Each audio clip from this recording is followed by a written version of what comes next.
નમસ્કાર. આજના ITI e learning પ્રોગ્રામમાં હું જસ્મિત પટેલ, સુપરવાઇઝર ઇન્સ્ટ્રક્ટર, ઔદ્યોગિક તાલીમ સંસ્થા વિરમગામ આપ સૌનું હાર્દિક સ્વાગત કરું છું. આજે આઈટીઆઈમાં ચાલતા કોમ્પ્યુટર ગ્રુપ અંતર્ગત manage change tracking in word document વિશે આપને તાલીમ સહ માર્ગદર્શન આપીશ. તો આજના પ્રેક્ટિકલમાં મેનેજ ચેન્જ ટ્રેકિંગમાં વર્ડ ડોક્યુમેન્ટમાં ઇન્ડસ્ટ્રીમાં કામ કરતા મલ્ટિપલ લોકો વચ્ચે એ વર્ડ ડોક્યુમેન્ટને ચેન્જ કરેલા સજેશન અથવા મોડિફિકેશન એના ઉપરના માણસ અથવા મેનેજરને જો એ જોવા હોય અને એમાં ચેન્જ કરીને અપ્રૂવ કરવા હોય તો અપ્રૂવ કરવા માટે આ મેનેજ ચેન્જ ટ્રેકિંગ ઓપ્શનનો ઉપયોગ થાય છે. તો આ પ્રેક્ટિકલ અંતર્ગત આગળની માહિતી આપણે સ્ક્રીન પરથી મેળવીશું. આજના પ્રેક્ટિકલ મેનેજ ચેન્જ ટ્રેકિંગમાં જ્યારે પણ એક કરતાં વધારે એમ્પ્લોયી એક જ ડોક્યુમેન્ટ પર કામ કરતા હોય ત્યારે તેને સાચું કે ખોટું અને એમાં પોતાનું ફીડબેક અને અપ્રૂવ કાં તો રિજેક્ટ કરવા માટે મેનેજ ચેન્જ ટ્રેકિંગનો ઉપયોગ થાય છે. સૌપ્રથમ મેનેજ ચેન્જ ટ્રેકિંગ ઓન કરવા માટે રિવ્યૂ મેનુમાં જઈને ટ્રેક ચેન્જીસ નામના ઓપ્શનમાં ઉપર ક્લિક કરવાથી ટ્રેક ચેન્જીસનો બટન ક્લિક કરવું ત્યારે ટ્રેક ચેન્જીસ ઓન થઈ જશે.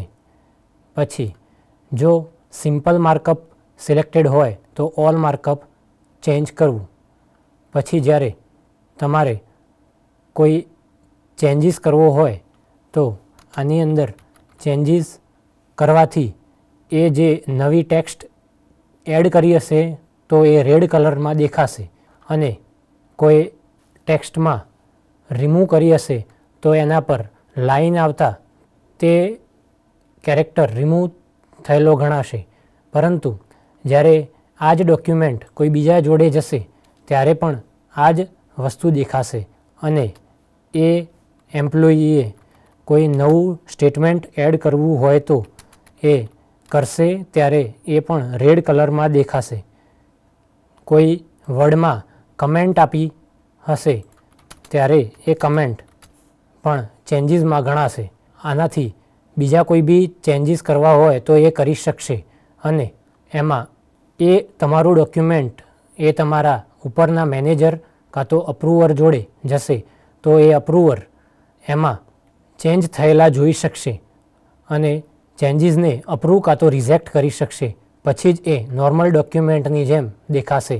એ સૌથી પહેલાં જેટલા ચેન્જ કરેલા હશે એમાં પ્રીવિયસ અને નેક્સ્ટ તરીકે એ આગળ પાછળ ચેન્જીસ જોઈ શકશે. કેટલા ચેન્જીસ કરેલા છે એ ચેક કરી શકશે અને પછી એ ચેન્જીસને વન બાય વન એ ચેન્જીસને એક્સેપ્ટ અથવા રિજેક્ટ કરી શકશે.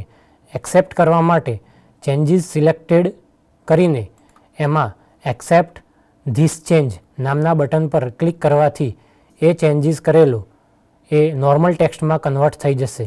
તો ચેન્જીસ નામનું જે ટેક્સ્ટ હતી એ બ્લેક કલરની થઈ જતાં એ અપ્રૂવરે અપ્રૂવ કરેલી ગણાશે.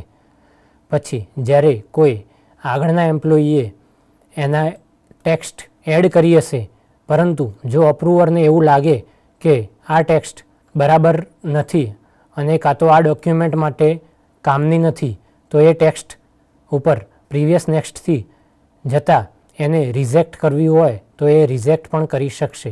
આવી રીતે જો બધા ચેન્જીસ એક્સેપ્ટ કરવા હોય તો એક્સેપ્ટ ઓલ ચેન્જીસ પર ક્લિક કરતાં ડોક્યુમેન્ટમાં રહેલા બધા ચેન્જીસ એ એક્સેપ્ટ કરી પણ શકશે અથવા રિજેક્ટ ઓલ ચેન્જીસ પર ક્લિક કરતાં બધા ચેન્જીસને રિજેક્ટ પણ કરી શકશે.